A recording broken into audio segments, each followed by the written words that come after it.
This is what happens when the fourth turning meets fifth generation warfare.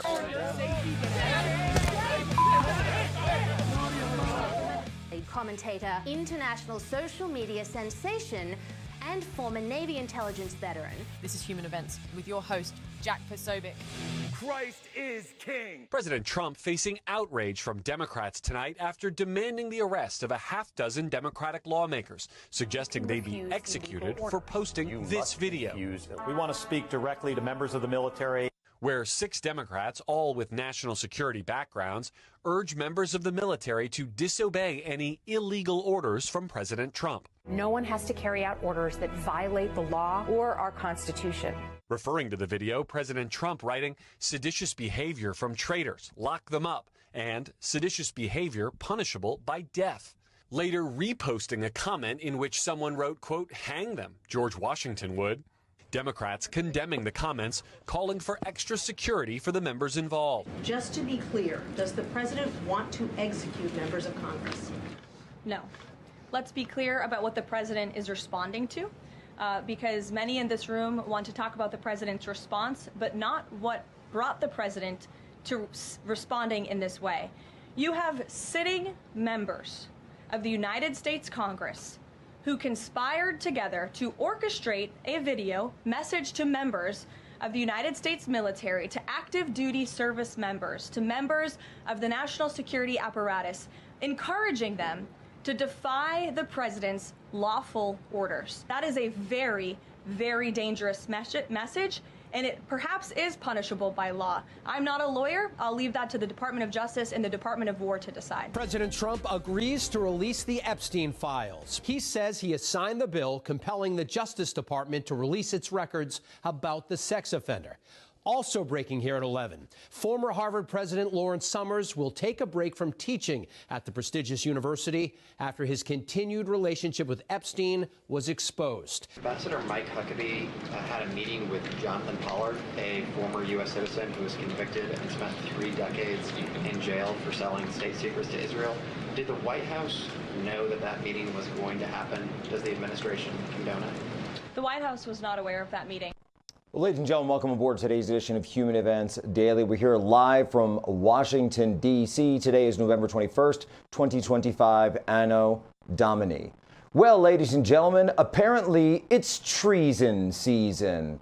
What do I mean by that?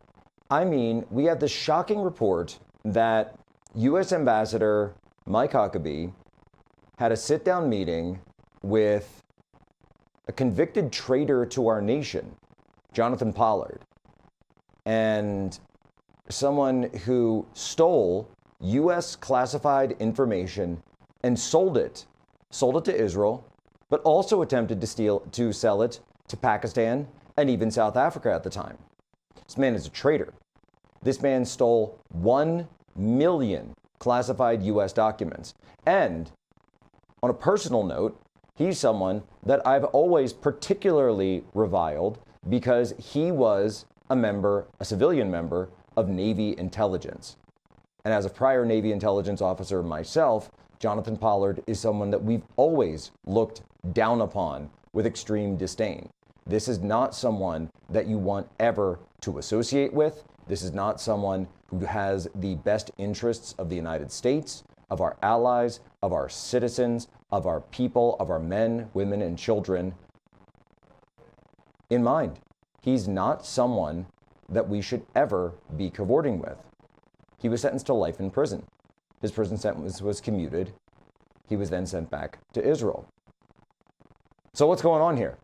See, this is the problem with this huge disconnect that's going on right now with Israel when you take millennials, Gen Z, Gen X, and the baby boomers.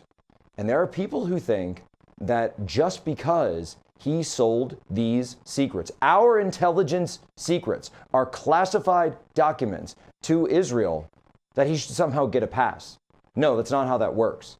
Because if you go back and actually look at what happened, those documents partially were then given, or the information was then partially given, to the Soviet Union during the Cold War, to the godless communists in Moscow.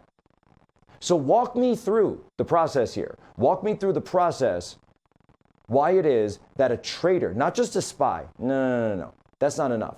A traitor to our nation gets to have a sit-down meeting, which apparently included, and there's elements of this where they were trashing Trump, or at least he was trashing Trump.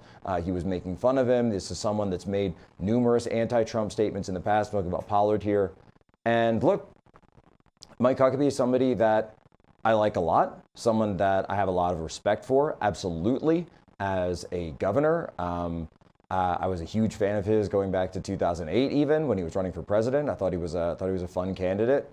I don't know what's going on here, but I do know this. The American people deserve an answer. Is he still in Tel Aviv? Is he still in Jerusalem? Has he stayed in Israel? Has he not been called back to Washington, D.C. to explain what it is exactly that was going on? Did he have approval from the White House to do this? Did he have approval or not? You can't sit down with traitors. You can't get to pick and choose just because you have a personal opinion on the matter when you're a U.S. diplomat. That's not how it works. Not at all. There's no rogue diplomacy. And this is another example of the optics disaster that has gone on when it comes to whether or not this country and this administration are truly America first. Do you put America first, or do you put other nations first?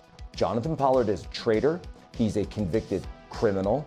And I'm sorry, ladies and gentlemen, but when treason season begins, we're going to have to call it out. Jack Posobiec, Human Events Daily. Be right back.